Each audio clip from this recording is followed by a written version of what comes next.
কিসে রিজিক বাড়ে, কি করলে রিজিকে ভরপুর বারাকা হয়, রিজিকের চাবিকা ঠিক কোথায়, কোন পথে চললে রিজিকে ভরপুর বারাকা হবে, আমার জীবনে বরকত নেমে আসবে রিজিকে, এটা জানতে মনে যাচ্ছে না আমাদের? হ্যাঁ, কষ্ট হচ্ছে আপনাদের? কষ্ট হচ্ছে? তাহলে কি করলে রিজিকে ভরপুর বারাকা হয়, কি করলে আমার জীবনে ভরপুর বারাকা নেমে আসে, এই পয়েন্টটাতে আমরা একটু আলোকপাত করি। যেসব কাজ করলে আমাদের জীবনে রিজিকে আসমানি বারাকা নেমে আসবে, আমাদের রিজিকে আসমানি বারাকা নেমে আসুক, আমরা চাই কি চাই না? সবাই আমরা চাই নিশ্চয়ই। যে কাজ করলে রিজিকে আসমানি বারাকা আসে, এর এক নম্বর হচ্ছে তাকওয়াল্লাহ, আল্লাহর ভয়।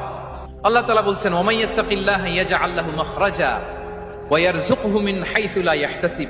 যে আল্লাহকে ভয় করে, যে আল্লাহ সচেতন, আল্লাহ তাকে মাখরাজ, মাখরাজ মানে কি জানেন? ওই যে এক্সিট লেখা না এদিকে, এই এক্সিটকে আরবিতে বলে মাখরাজ, মানে কোথাও আটকাবেন না, বের হওয়ার রাস্তা আছে, কোথাও আটকাবেন না, বের হওয়ার রাস্তা আল্লাহ তাআলা অ্যারেঞ্জ করে দিবেন। You will have the way out from crisis. ক্রাইসিসে পড়লে, সংকট মোমেন্টে আল্লাহ তাআলা ওখান থেকে এক্সিটের ব্যবস্থা আপনাকে করে দিবেন।